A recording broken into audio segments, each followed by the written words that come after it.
Masaganang buhay at magandang araw po sa inyong lahat. Nagluto po akong masarap at masustansyang pork sinigang with insulin plant alam magsasaka reporter. Nako, itsura pa lamang po ay katakam-takam na, no? Papakita ko po sa inyo. Insulin plant po yung aking ginamit na pang-asim. Tapos yung ating mga sahog dito, gaya ng ating talbos ng kamote, sitaw, siling haba. Kaka-harvest ko lang po sa aking garden. So, yan po yung itsura niya, oh. Diba? Yan, yung ating pork, yung mga gulay na ginamit natin. Yan, insulin plant po yung ating ginamit na pang-asim. At siyempre yung ating siling haba. Yan. Tapos papartneran natin to ng bagong saing na kanin.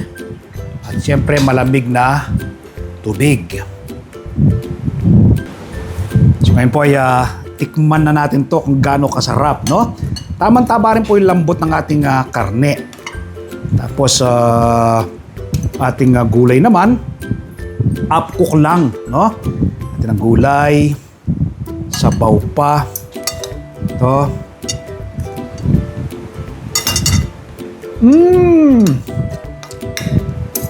Panalo! Tamang-tama po yung asim niya, no? Gulay, konting karne at sabaw, isa pa.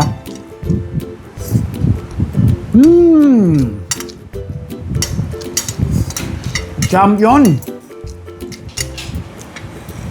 Hindi mo to mabibili kahit sa mga 5-star hotel, no? Baka bago po sa inyong pandinig na yung insulin plant ay pwede po siyang gamitin pang-asim. So sana, no? Nakapag-share naman po ako ng panibagong kaalaman at impormasyon ngayong araw na ito. Invite ko po kayo. This coming Sunday, panoorin po yung aming TV show, Masaganang Buhay. Babahagi ko po sa inyo ang step-by-step na pag-propagate, pagtatanim ng insulin plant sa mga bote ng soft drinks. Tapos yung pag-harvest ng ating insulin plant at pagluluto ng pork sinigang, no? With insulin plant, alam magsasaka reporter. Ang Masaganang Buhay po, napapanood alas 7 hanggang alas 8 ng umaga sa 1PH Signal TV, Channel 1 ng TV5. Napapanood din po sa RPA TV, YouTube at Facebook. Kapag araw na po ng Martes, meron po akong column sa Filipino Star ngayon. Umaga po kayo ng kopya, no? Isusulat ko po sa aking column ang iba't ibang do-it-yourself tips at iba pang sikreto sa pagsasaka sa Facebook page, Facebook profile, TikTok. Nagbabahagi rin po tayo ng kaalaman. At kung hindi po nakasubscribe sa aking YouTube channel ang Magsasaka Reporter, mag-subscribe na po kayo, like and share.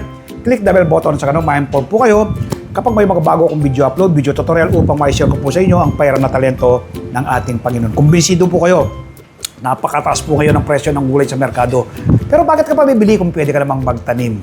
Happy farming po. God bless. Bye-bye!